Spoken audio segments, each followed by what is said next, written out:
An ambulance rushes to a call in the Sydney suburb of Mossman. An elderly woman has fallen near the entrance of her home unit. But what seems to be a simple accident has a more sinister cause.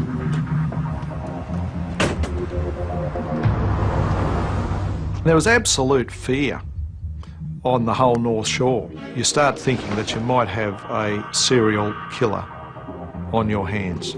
The injuries indicated to us that there was a progression in terms of severity. One of the things we noticed was that there were some shoe prints in blood. So we had something that indicated who this person might possibly be. Police tonight are warning that a deranged killer is on the loose. He's now killed twice and may strike again. The risk was that he would confront the police and say, put up or shut up. Or, who's to say he wouldn't have gone off and attacked another woman. Detectives get this gut feeling. I had that gut feeling. And I knew that was our man.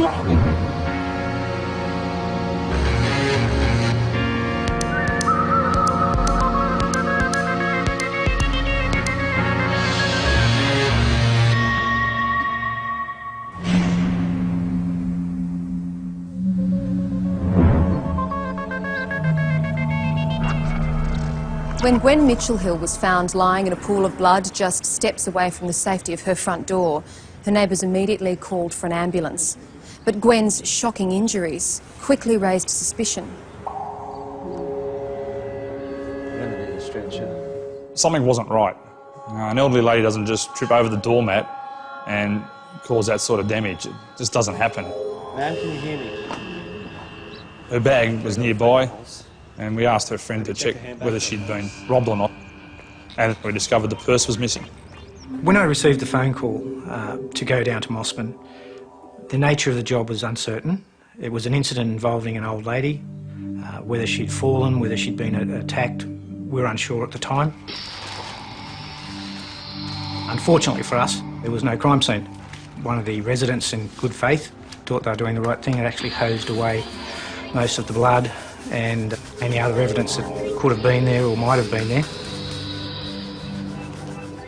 There was a few blood stains, a bit of paper with blood on it, and basically that was about it.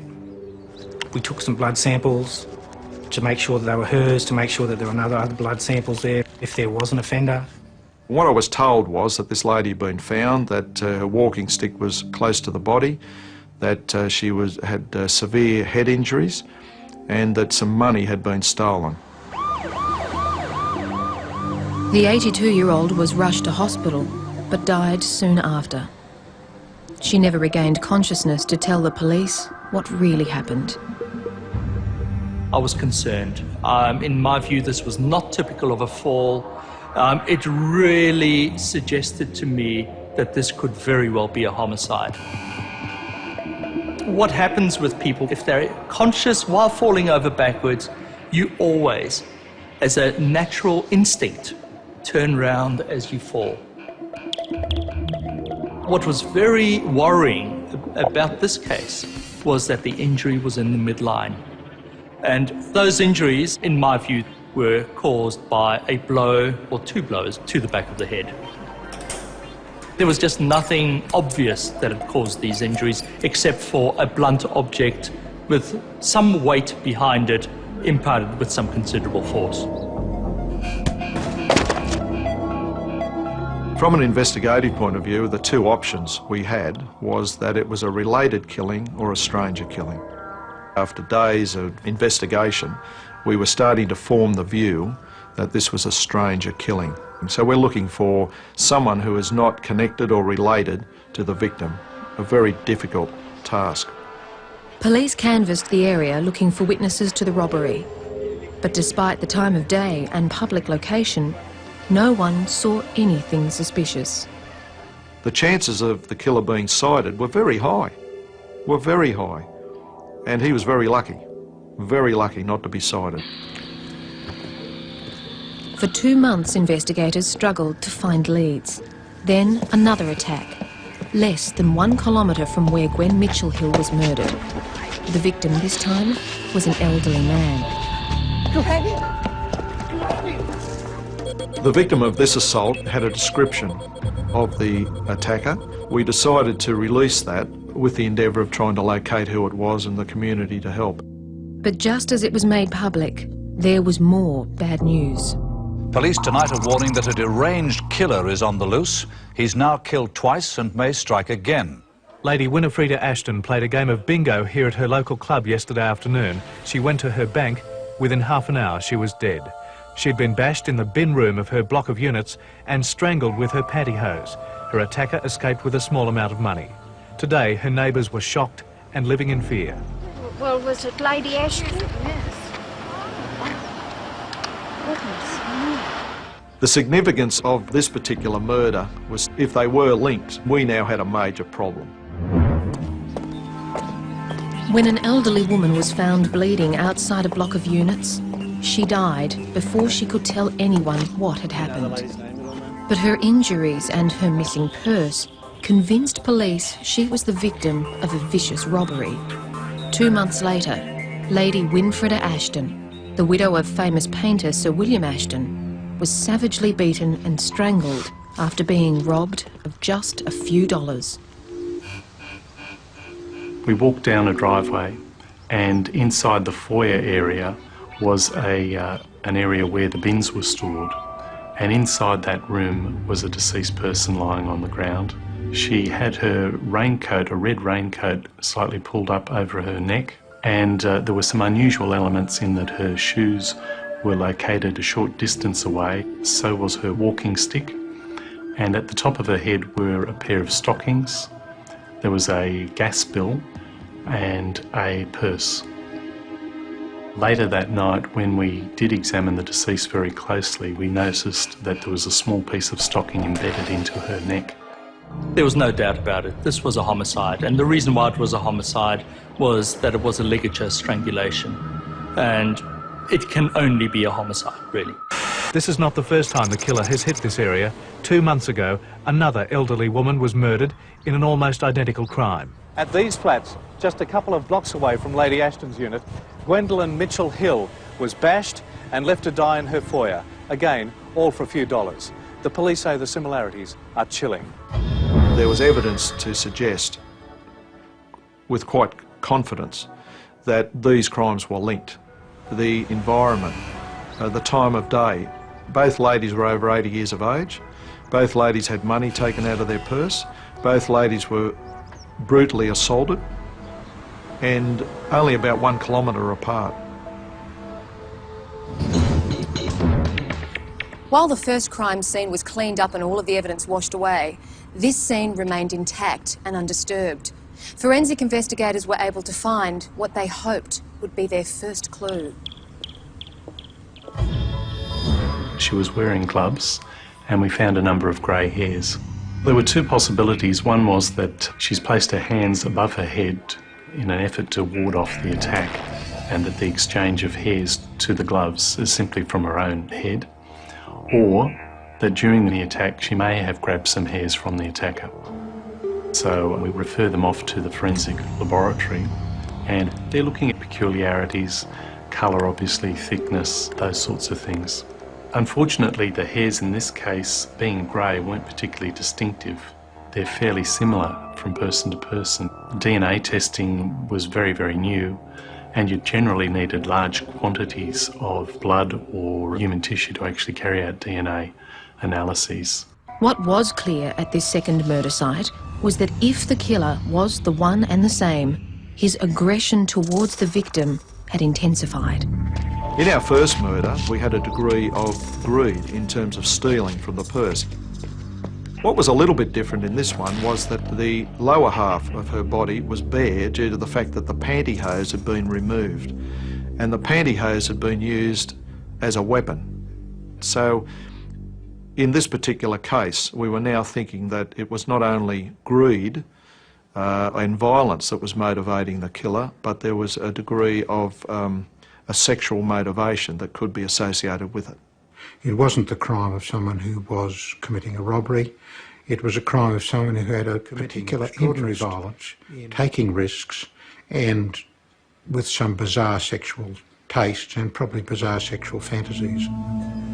Crimes of this nature are typically committed by people who are young. Now, consistent with that was the extraordinary violence and energy shown, which is that of a younger person. And it seemed male rather than female, because mostly females don't engage in violence of that level. Most people who commit crimes do it at their convenience, which is they do it fairly near home. They feel comfortable in the area, they sort of know the streets, they can look out for where people are, and also it means they can plan escape routes if they want to. What we're looking at is someone who round about 4 o'clock in the afternoon is available time-wise to commit a crime, and that narrows the field down somewhat. One of the categories was that it could be a student who gets out of school at 3 p.m. and has a desire to steal money. A couple of the high schools we looked at, you know, there was over 1,000 students attending. And of course at that point of time we didn't know the sex of the killer, although the profile seemed to think that it was a young male. The possibility was it could have been a female. The only suspect detectives had at this point of the investigation, and who might fit the profile, was the young man who had attacked the elderly gentleman. Today, the police released this composite picture of a suspect. He's 22 to 25 years old and about 180 centimetres tall. I feel I've seen him a few times.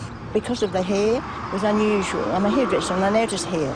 Police want him because just a few weeks ago he bashed an old man who lives just down the road from Lady Ashton. That's about the only clue the police have got to go on, but they pretty well believe the killer is a local who may well strike again. One of the aspects of a serial killer is that there is an emotional time break between killings. And in this particular case, there was about 9 weeks between the two. So there's a cooling off period when someone's operating as a serial killer.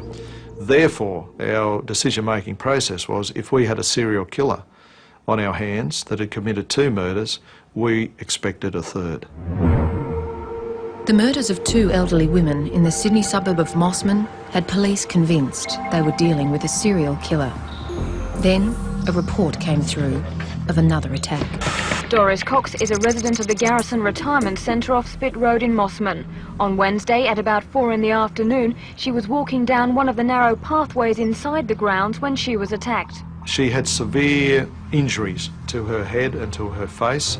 The original thought by the other residents that found her was that she'd fallen over. The crime scene again was washed down by staff at the retirement village. There were some dilute bloodstains and that was all that was left for further examination. Mrs. Cox is now in a satisfactory condition at Mossman District Hospital.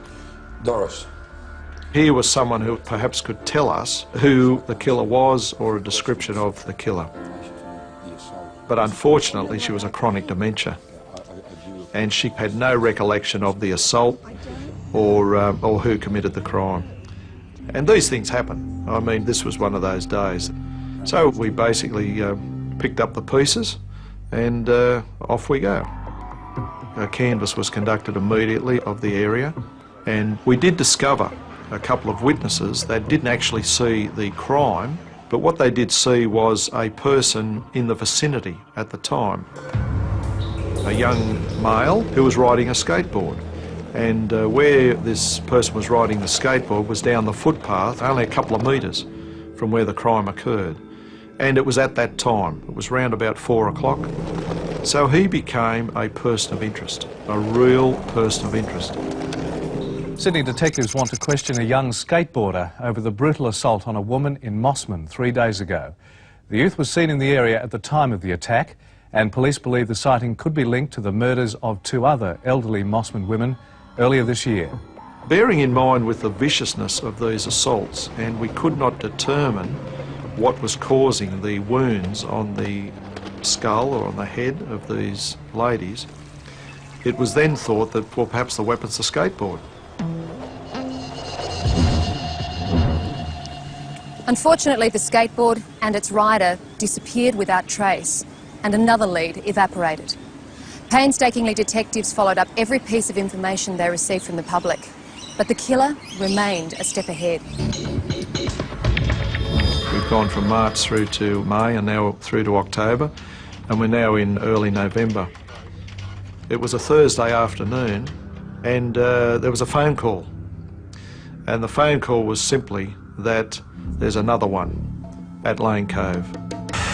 With a sprightliness that belied her 85 years, Madge Pard met a violent death as she walked home from the Lane Cove shops. It's believed a killer stalked the elderly widow before hitting her repeatedly over the head with a blunt object. She was left dying in the alley behind her block of units. You could have dropped a pin in the office because of the silence that went round the office. Not another one was the comment, not another one. I just can't believe it. As you know, we saw a lot of each other. A friend of Mrs. Pard's was among the first on the scene. Well, I thought she'd had a heart attack and rushed to the big house to ask Gracie to ring for the ambulance. Mrs. Pard dropped her 2 shopping bags the moment the attack began. When she was found, she was still wearing her wedding ring, but 3 small money purses were missing.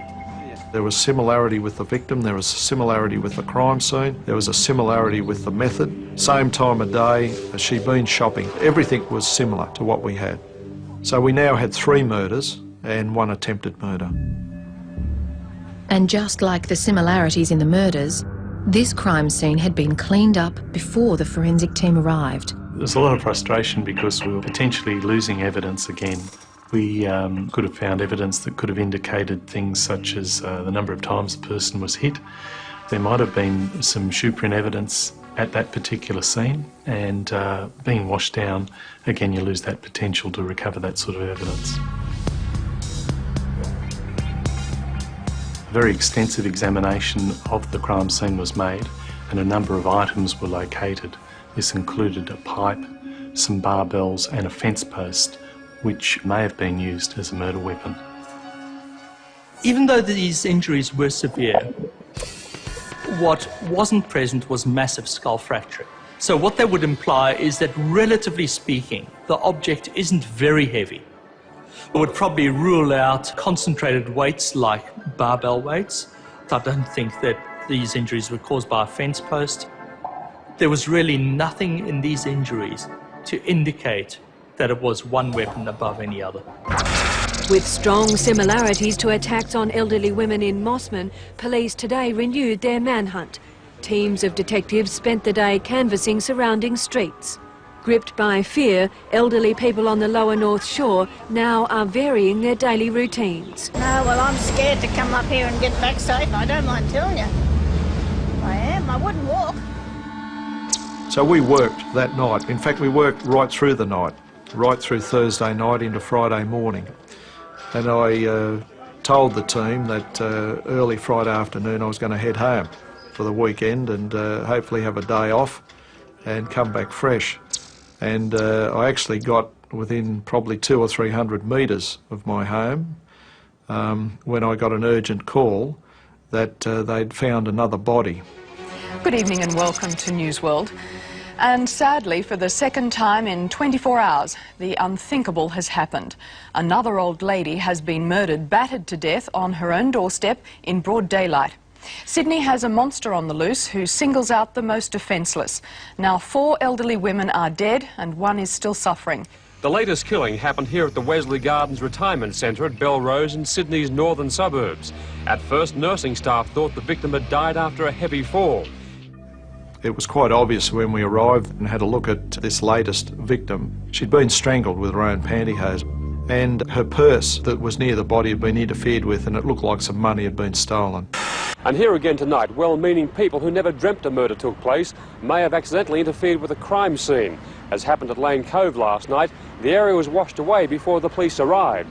I did ask them what they thought of the stockings that were tied around the neck of the deceased person, and they indicated that they thought perhaps she was trying to keep her neck warm as a scarf. We believe there are similarities in relation to the other murders we are investigating on the North Shore. And there was absolute fear before they were frightened at Mossman, but it was contained, we believe, or we thought, at Mossman. But now people were frightened on the whole North Shore. Where next? 4 elderly women, all over the age of 80, were dead. All had been bashed and robbed, all murdered around 4 p.m. There was no doubt police had a serial killer on their hands, and the time span between his killings had now lessened to 24 hours. When things are proceeding like this, you can be fairly sure that they're going to reach some sort of a climax, which is likely to be more florid crimes, or he decides that he's had enough and makes an admission and calls up the police. The murder of Olive Cleveland sent the media into a frenzy. Newspapers were calling the murderer the Granny Killer, and the pressure on police to find him was extreme. Police have intensified the manhunt. Additional detectives assigned to the case spilling over into makeshift offices in a garage at Mossman Police Station. We went from a group of 15 or 20 investigators investigating a couple of murders. We then went to a group of 35 investigators, and we ended up with a group of 70. Sydney police have stepped up security measures for elderly people with a series of self-protection seminars. The large turnout for the first of the seminars is a strong indication of the fear among the elderly that the killer will strike again. Well, that last lady that was... It was killed, so close to it was home very for close us, to you us. know. And we are, well, we're not totally altogether frightened, but, I mean, we are, well, we'd like some security. What was concerning the task force was that the latest killing had occurred outside the geographical area of the first 3. There has to be a link between the murder scenes, and the question that we all asked ourselves was, what is the link? And that's what an investigator's got to look at, and that's what we looked at. One of the characteristics of a serial killer is that they work in an area where they've got control or knowledge, or it's a comfort zone. So we believed the killer had some intimate knowledge of the area of Mossman, intimate knowledge of the area of Lane Cove, and intimate knowledge of this retirement village at Belrose. There was a common denominator geographically with these locations. Find the geographical link and you'll find the killer. But less than 2 weeks later, there was another murder. The Granny Killer had returned to a street not far from his first victim. A widow who lived alone, Muriel Faulkner, had recently suffered a stroke. Sometime after 4:30 on Thursday afternoon, she became the North Shore Killer's 5th victim. Mrs Faulkner was strangled and bashed, her body found in the blood-stained hallway by a visiting neighbour. The injuries here were severe head injuries caused by a blunt object again, as well as strangulation, and then what appeared to be a displaying of the body after death. This was an addition to the previous cases, and again indicated to us that there was a progression in terms of severity. It's usual for people who are committing a series of offences to become more confident as time goes on, or to do things in a more deliberate fashion because they've had a bit more practice. That's fairly classic among the development of offences of this nature. He had plenty of time with Mrs Falconer because he somehow succeeded in getting into the house. Once into the house, it would have been easy to subdue her, and once she was killed, he had plenty of time to arrange the body, do whatever bizarre things pleased him and made him feel good, and then depart. The amazing and outstanding factor about this crime scene was that it was the first pristine crime scene that we had. It was a crime scene inside a dwelling. And one of the things we noticed was that there were some shoe prints in blood. We immediately thought that these could well in fact be those of the attacker. But there was a problem. The shoe prints weren't very clear. We subjected the carpet to a number of chemical treatments and light treatments, and we did this in a particular sequence, and we found that with a particular treatment we were able to actually recover a lot more detail that wasn't initially visible to the naked eye. We could see sufficient detail to determine that this was some sort of business shoe or some sort of perhaps military shoe. Even though a lot of young people have large shoes, It was a type of shoe that is worn by not so much a juvenile but a more mature adult male person. We're now starting to move towards it being an older person rather than a younger person. One of the issues that came up was the very neat arrangement of things. I think the stick was put in a particular place and the victim's shoes were arranged in a particular way. And people who are taught neatness and who learn to live a life of neatness have often spent a lot of time in the military. Troops are today pounding the beat on Sydney's North Shore to protect the elderly from the serial killer. Hello, ma'am. How are you? Good afternoon. Now believing the granny killer was an older man, investigators decided to re-interview previous witnesses, hoping to prompt fresh memories. I was asked to go and speak to the neighbour of Muriel Falconer down at Mossman. She opened up a little bit more than what she did initially to the police and told me that she saw a grey-haired man, quite portly, and he looked like a doctor. And on our way back to the office, I said, how perfect would this be? A portly old man with grey hair in his 60s running around committing murders in Mossman, and who would suspect him? It was first thought the granny killer was a young man, but now police had a shoe print and a sighting at the last crime scene that suggested someone older. And there were also those indistinguishable grey hairs on the gloves of the second victim. I said, how perfect would this be? A portly old man with grey hair in his 60s running around committing murders in Mossman, and who would suspect him? Detective Tuxford now went looking for reports of the grey-haired man at the crime scenes, and the result was chilling. We went back to the Lane Cove area. I did locate a number of people who in fact saw a middle-aged man with grey hair. G'day, love. Let me carry one of those for you. Oh, thank you. The grey-haired man assisted this neighbour of Mrs. Payard's to her unit, and this neighbour thought what a lovely man this man was to assist her with the groceries. So again, a grey-haired man had been placed at the crime scene. But was this man a good Samaritan, or indeed the killer? Then a report of an assault a month before the first murder and near to that crime scene gave detectives a lead. She was visiting from Queensland, and she had been shopping for the day and was walking home to where she was staying. The assailant bashed her over the head and took her handbag and money. Luckily for the detectives, the victim had taken good notice of her assailant as he walked by. No longer was he just the grey-haired man. Detectives get this gut feeling. I had that gut feeling, and I knew that was our man. But they had no name for him, and it was now 3 months since the last murder. I was on afternoon shift and I got a call to attend the Greenwich Hospital, where a woman had said that she'd been assaulted, indecently assaulted by a man.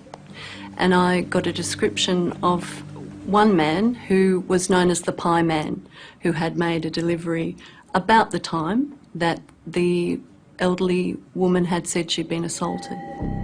The inquiries I made with the hospital staff gave me the name of the pie company, and they gave me the name of the man who had the contract to deliver pies to Greenwich Hospital, and his name was John Wayne Glover. The detective contacted Glover and arranged to speak to him the next day. But it was an appointment Glover would never keep. When he hadn't showed up by 6 p.m, I phoned his home again, wondering why he hadn't shown up. His wife answered the phone and explained that right at that moment she was leaving for the hospital because he'd just attempted to commit suicide. He'd left a suicide note, and I remember very much the words "no more grannies" on it. It was a significant thing for me to do as a junior detective, to go in and talk to him by myself and get a photograph, knowing that if I didn't get it, all was lost.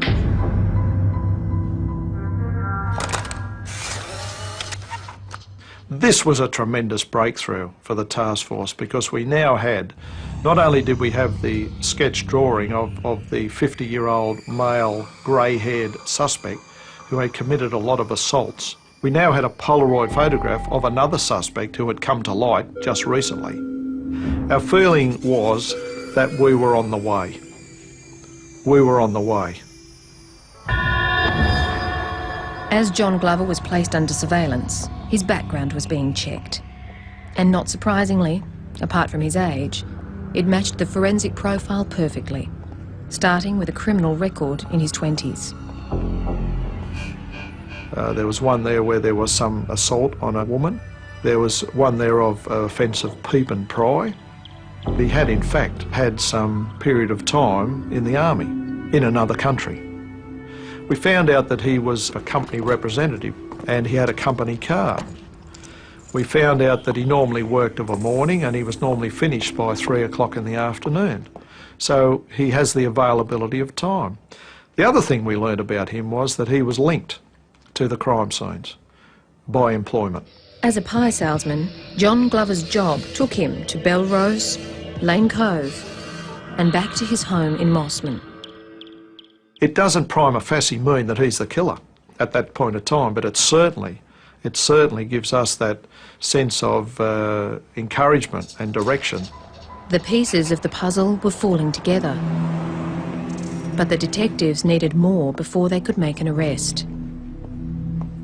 What we wanted was evidence, and what we were going to do was allow him to select a victim, if he did. We would then obtain evidence of him stalking the victim, of being a predator, and we would allow him to get within probably metres of a victim, and then we would prevent the crime. There were times when he would stop his vehicle and get out of the car and go for a walk, and that became something of interest as to what he was up to. But then he wouldn't do anything. He'd simply get back in his car and off he'd go again.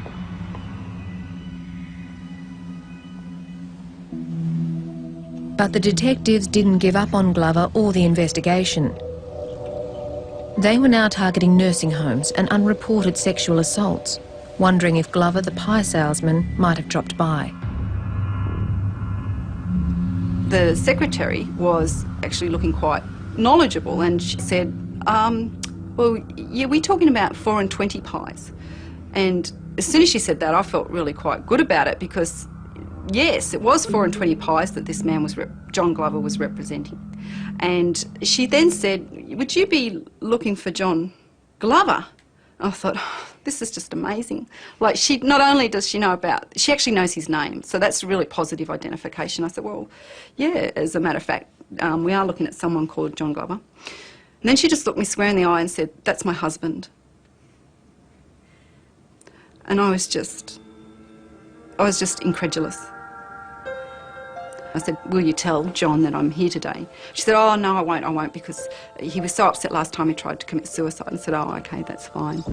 We all knew straight away the impact that this was going to have on our investigation. The risk was that he would speak to his solicitor and confront the police and say, put up or shut up. Or he would go undercover, or him being such a wild character, who's to say he wouldn't have gone off and attacked another woman. John Wayne Glover was the prime suspect for the murder of 5 women. He was under his 5th week of surveillance when a detective visited a local nursing home. I went into my spiel, which was along the lines that I'm making a number of inquiries in relation to sexual assaults on the northern suburbs, and I was wondering if they'd had anyone approach them that was offering to sell meat pies to distribute through their kitchens. Without realising, the woman she was speaking to was Glover's wife. It's probably 1 in a million chance that this would happen, but it happened. And you have to deal with it. I mean, it's one of those things, you can't run away from it, you have to deal with it. The following Monday morning, surveillance are still carrying out their normal surveillance duties that have been going on for several weeks. And John Glover actually leaves home at the normal time. He gets into the company car and he heads off. He rung his employer and said, "I'm not coming into work today, I'm going to see my solicitor." So we thought, that's it, game's up. He went to a bottle shop and bought a bottle of whiskey, which we all thought was very odd, but still. He had a case with him, and we thought, well, that's to go and see his solicitor with. He went to an address at Mossman, parked his car out the front, got out of the car, had his briefcase, walked inside the premises, knocked on the front door, the door was open, he was welcomed, he went inside. The surveillance police were sitting down the road, they saw this, they were quite happy that it seemed to be a legitimate visit. But the hours ticked by, and John Glover didn't come out. By late afternoon, the police were beginning to worry. Fortunately, there was a dog that was barking, quite loud, near the premises. And so we decided to send the local uniformed patrol in to check out this complaint about this dog barking. They went to the premises and they knocked on the front door and there was no answer. And the place seemed to be in darkness. So they became quite concerned, and so they reported that back and said, well, there's something amiss in the premises. Task Force detectives rushed to the scene. What they found inside, no one was prepared for. And inside the premises they found the body of a 60-year-old female lying in the hallway. It was certainly a low point in our career and something we still think about often. I recall seeing the bloodstained hammer on the lounge room floor, on the carpeted floor, surrounded by what appeared to be blood. The situation they faced then was, where was this John Glover? I recall in the bedroom seeing a pair of men's trousers draped over the end of the bed. We then got to the bathroom and I saw the feet of John Glover sticking out of the bath. His mouth was barely above the waterline. He appeared to be unconscious and breathing very heavily. We saw a bottle of scotch, empty, with a paper bag, a number of vials of drugs, empty, on the vanity, as well as pill bottles. Good evening. Tonight, a possible breakthrough in the year-long investigation into Sydney's granny killings. Detectives this afternoon charged a 58-year-old man with the murder of an elderly woman at Mossman. In the bathroom, police found a 58-year-old man unconscious, immersed in a tub of water. He was revived by ambulance paramedics and taken to the Royal North Shore Hospital. Police now knew they had the killer of 6 elderly women, but they needed to prove it. We knew we had a job ahead of us. Although there was a feeling of satisfaction that this man was in custody, we lacked forensic evidence that could connect him to any of the other crimes. The following morning, a search was conducted of Glover's car and home. Amongst the belongings, a pair of shoes, the soles of which were compatible to the print found on the carpet of his 5th victim's house.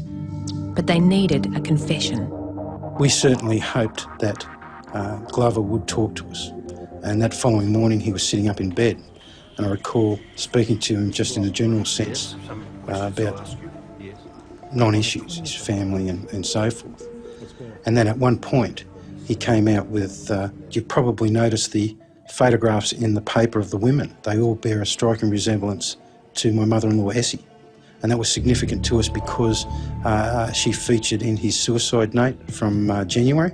At that point, we believed that this man was taking responsibility, albeit in a brief way, for the murders of these elderly women on the North Shore. He also spoke in this conversation of using a hammer he had at home, taking that hammer with him and leaving the car, placing the hammer down the front of his trousers, and then using the hammer to attack women from behind. After these murders, he would take that hammer home and use hydrochloric acid, which he kept in the backyard of his premises, to clean all traces of blood and other evidence from it. He was at pains during the course of his interviews to say that there was no sexual component to any of these murders, where Glover used pantyhose to strangle these women. He said he did so in order to make sure that they were dead. What amazed us all during the course of those interviews was the way in which Glover described committing these crimes. They were in such a matter-of-fact, everyday way that he spoke about these brutal slayings that it was extraordinary. It was like he was talking about making breakfast. In fact, during the course of each of the interviews, Glover clearly articulated that he would go to the club and drink beer with the money he'd just robbed from the victims. After leaving hospital, Glover showed police where he disposed of the belongings of some of his victims. Like his killing field, the spot was not too far from his home. 2 Sydney psychiatrists have given evidence in the Supreme Court, diagnosing so-called granny killer John Glover as mentally ill. The defence is arguing that Glover is not guilty on 6 charges of murder on the grounds of diminished responsibility. In an interview, the 58-year-old salesman had explained, "It's as if John Glover, the good guy, was watching John Glover, the bad guy. I felt powerless to stop it." I asked him how he explained it. He said, well, the bad John Glover would come out and do the act, and then the good John Glover would then take over, which was very easily dealt with by saying, well, at what point did the good John Glover come out? Was it before you washed the hammer or afterwards? You see, it was very clumsy. The jury rejected Glover's insanity plea. They found him guilty on all charges. Justice James Woods described Glover as a dangerous man who, if released back into the community, would almost certainly gratify his desire to kill. Glover was given the maximum sentence for each offence. His file was marked, never to be released. John Glover knew exactly what he was doing, that he intended to do what he did. He was cunning in how he did it, and I think that I would put him in the category of simply being bad, not mad. John Wayne Glover had attempted to kill himself while on the outside and again behind bars. 15 years after he was found guilty, he was finally successful. Sydney serial killer John Wayne Glover has died in prison. The man known as the Granny Killer was found dead today in a shower block at Lithgow Jail. He'd hanged himself. 72-year-old Glover was jailed in 1991 for the murders of 6 elderly women on the North Shore. No family members attended Glover's funeral. He was buried as he lived, with his demons and secrets. There are other crimes in Australia that have similarities to the crimes committed by John Glover. I still believe that there are certain aspects of his life and aspects of other crimes that may have been committed that one may never know about.